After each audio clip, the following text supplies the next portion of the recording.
दोस्तों, युद्ध किसी का भी हो या किसी भी कारण से हो, इसमें सबसे बड़ा नुकसान युद्ध में मारे गए सैनिकों की पत्नियों को होता है। इसी प्रकार धर्म और अधर्मों के बीच लड़ा हुआ महाभारत का युद्ध भी अनेकों सैनिकों ने मिलकर लड़ा था और कुछ चंद योद्धाओं को छोड़कर सभी योद्धा उस युद्ध में मारे गए। लेकिन मारे गए उन योद्धाओं की पत्नियों का बाद में क्या हुआ, तो आइए जानते हैं। लेकिन इस वीडियो में आगे बढ़ने से पहले आप हमारे चैनल पर नए हो तो चैनल को सब्सक्राइब करके बेल आइकन जरूर दबा दें। दोस्तों, यह बात महाभारत युद्ध के 15 वर्ष के बाद की है। उस समय पांडव की माता कुंती, धृतराष्ट्र, गांधारी सभी संन्यास होकर आश्रम में निवास कर रहे थे। तभी एक दिन सहदेव के मन में माता कुंती के दर्शन करने की इच्छा उत्पन्न हुई और यह सुनकर सभी पांडवों ने वन जाने की तैयारियां शुरू कर दी। राजा युधिष्ठिर और पांडवों के साथ हस्तिनापुर की सारी जनता चल पड़ी और इनमें वह सभी विधवाएं महिलाएं भी थी जिनके पति महाभारत युद्ध में मारे गए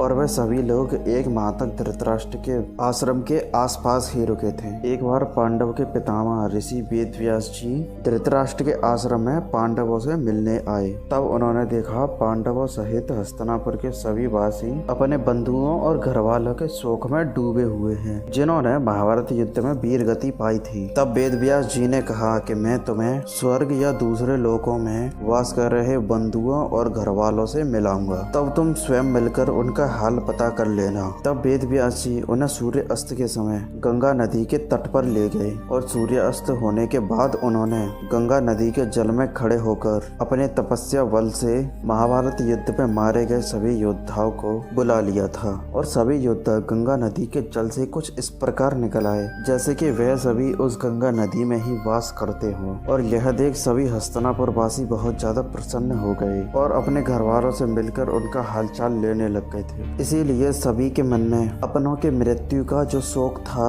वह हमेशा के लिए समाप्त हो गया था। और बाद में वेद व्यास जी के आह्वान से आए हुए वह योद्धा अपने लोगों को वापस जाने के लिए वापस गंगा के जल में डुबकी लगाकर अदृश्य होने लगे। तब महर्षि वेद व्यास जी ने वहां उपस्थित योद्धाओं की सभी विधवाओं से यह कहा था, जो स्त्रियां अपने पतियों के साथ में उनके लोक जाना चाहती हैं, वह गंगा देवी की इस पवित्र धारा में अपना जीवन त्याग दे। और वेदव्यास जी की यह बात सुनकर सभी महिलाएं जो अपने पतियों से सच्चा प्रेम करती थी और वह गंगा के उसी धारा में कूद पड़ी थी और अपने प्राणों को त्याग कर अपने पतियों के लोक चली गई थी। दोस्तों, आपको महाभारत से जुड़ी हुई इस घटना के बारे में क्या कहना है कमेंट करके बताइएगा। और दोस्तों, अगर आपको वीडियो थोड़ी सी भी अच्छी लगी हो तो वीडियो को लाइक करके चैनल को सब्सक्राइब करके बेल आइकन जरूर दबा देना।